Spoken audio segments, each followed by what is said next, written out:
சுசித்ரா லிஸ்டில் லேட்டஸ்ட் வரவு Vijay Sethupathi. Bigg pass ஆரம்பிக்க போகும் நேரத்தில் செம்ம மேட்டரை கொளுத்தி போட்ட சுச்சி. தனியார் தொலைக்காட்சியில் ஒளிபரப்பாகின்ற ஒரு நிகழ்ச்சி மக்கள் மத்தியில் அதிக வரவேற்பு கொண்டது.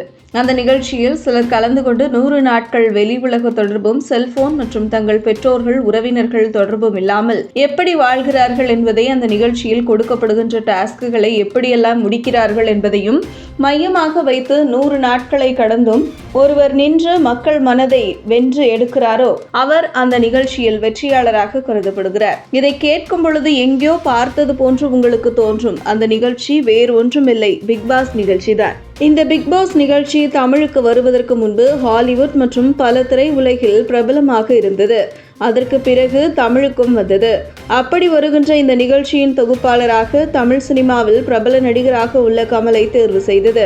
கமலஹாசன் பேசுவது பெரும்பாலான கருத்துகள் புரியாமல் இருந்தாலும் அவர் ஏறத்தாழ மக்கள் யோசிப்பதை கணித்து விடுவார் என்ற பேச்சு ஆரம்பத்தில் இருந்து வர அவரது ரசிகர்களும் ஆண்டவரை வாரம் 2 முறை இனி தொலைக்காட்சிகளில் பார்க்கலாம் என்று கொண்டாட்டத்தில் அதிக எதிர்பார்ப்புடன் இந்த நிகழ்ச்சியை பார்க்க ஆரம்பித்தனர். ஆனால் மற்ற மக்களுக்கு இந்த நிகழ்ச்சியின் மீதான எதிர்பார்ப்பு குறைந்தே இருந்தது.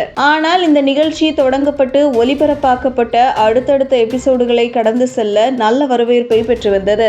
ஏன் அந்த நிகழ்ச்சி மூலம் பலர் பிரபலம் அடைந்ததோடு சினிமாவிலும் அதிக வாய்ப்புகளை பெற்றனர். இதனையடுத்து இந்த நிகழ்ச்சி அடுத்தடுத்த கட்டத்தை நோக்கி சென்றது. இருப்பினும் இந்த நிகழ்ச்சியின் ஒரு சீசன் வெற்றிகரமாக இருந்தால் அடுத்த சீசன் சற்று குறைந்திருந்தது. இருப்பினும் பிக் பாஸ் நிகழ்ச்சியில் சீசன் 3, 5 நல்ல வரவேற்பையும் வெற்றியையும் கண்டது.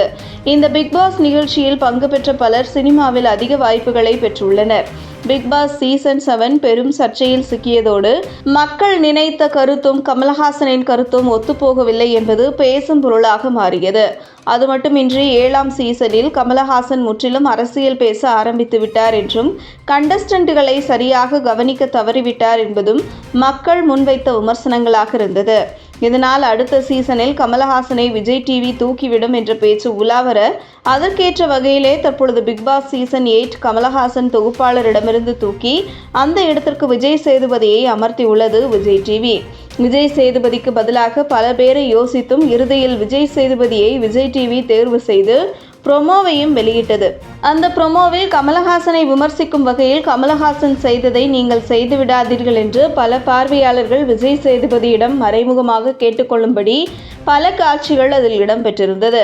இந்த சீசன் விரைவில் தொடங்கப்படும் என்று கூறப்படுகின்ற நிலையில் தற்பொழுது சர்ச்சைகளின் ராணியாக பேசப்படுகின்ற சுச்சியின் முன்னாள் கணவர் கார்த்திக் ராஜா கலந்து கொள்ள உள்ளதாக கூறப்படுகிறது.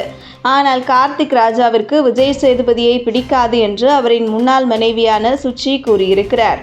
அதோடு இந்த சீசன் 8 நிச்சயம் விவகாரம் பிடித்த சீசனாக இருக்கும் என்று பேசி ஒரு வீடியோ ஒன்றை வெளியிட்டிருக்கிறார். இது தற்போது சமூக வலைதளத்தில் வைரலாகி வருகிறது. மேலும் விஜய் சேதுபதி, கார்த்திக் குமார் ஆகியோர் பற்றிய பல உண்மைகளை சுசித்ரா விரைவில் வீடியோவாக வெளியிடுவார் எனவும் எதிர்பார்க்கப்படுகிறது. விஜய் சேதுபதி பிக் பாஸ் 8ஓட ஹோஸ்டா 8ன்னு நம்பர் வந்தாலே அந்த பக்கம் போறதுக்கு கொஞ்சம் தயங்கணுமே. ஆனா பார்ட்டிசிபென்ட் லிஸ்ட்ல கார்த்திக் குமார் இருக்காரா? But Karthik Kumar hates Vijay Sethupathi.